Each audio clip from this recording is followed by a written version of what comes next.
સતત બીજા દિવસે નર્મદા મૈયા બ્રિજ પર આપઘાતનો પ્રયાસ કરાયો હોવાની ઘટના સામે આવી છે. પરિણીતાએ મોતને વહાલું કરવા મોતની છલાંગ લગાવી હતી. નાવિક અને સામાજિક કાર્યકરે મહિલાનો જીવ બચાવ્યો હતો. નર્મદા મૈયા બ્રિજ બન્યાને અત્યાર સુધીમાં 50 લોકોએ મોતની છલાંગ લગાવી છે. 25 લોકોના જીવ બચ્યા જ્યારે 25ના મોત થયા છે. સેફટી ગ્રીલની કામગીરી ઝડપથી શરૂ થાય તે ખૂબ જરૂરી બન્યું છે. નર્મદા મૈયા બ્રિજ બન્યાની અત્યાર સુધીમાં 50 લોકોએ મોતની છલાંગ લગાવી છે. 25 લોકોના જીવ બચ્યા જ્યારે 25ના મોત થયા છે. સેફટી ગ્રીલની કામગીરી ઝડપથી શરૂ થાય તે જરૂરી બન્યું છે. સુસાઇડ પોઈન્ટ બનેલા નર્મદા મૈયા બ્રિજ પર સતત બીજા દિવસે પણ આપઘાત કરવાના પ્રયાસનો મામલો સામે આવ્યો છે.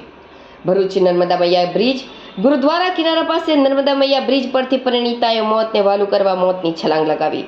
એક રાહદારી દ્વારા જોતા સામાજિક કાર્યકર ધર્મેશ સોલંકીને જાણ કરેલ.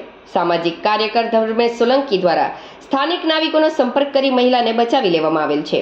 સામાજિક કાર્યકર ધર્મેશ સોલંકી દ્વારા મહિલાની પૂછપરછ કરતા તે અંદાડા ગામની હોય તેમ જણાવેલ. ત્યારબાદ વધુ પૂછતા રડતા અવાજે તેણે તેના પતિનો મોબાઈલ નંબર આપેલ. તેના પતિનો સંપર્ક કરતા તે બહાર હોય પરિવારજનો આવી મહિલાને તેના ઘરે લઈ ગયા હતા.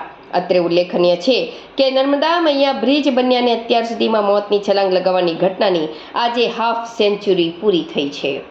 અત્યાર સુધીમાં સ્થાનિક સામાજિક કાર્યકર ધર્મેશ સોલંકી અને ટીમ દ્વારા આ પૈકી 25 લોકોના જીવ બચાવી લીધા છે, જ્યારે 25 લોકો મોતને ભેટ્યા છે. ત્યારે વધતી જતી સુસાઇડની ઘટના વચ્ચે નર્મદા મૈયા બ્રિજ પર ગ્રીલ ઊભી કરવાની કામગીરી ઝડપભેર કરવી જરૂરી બની છે.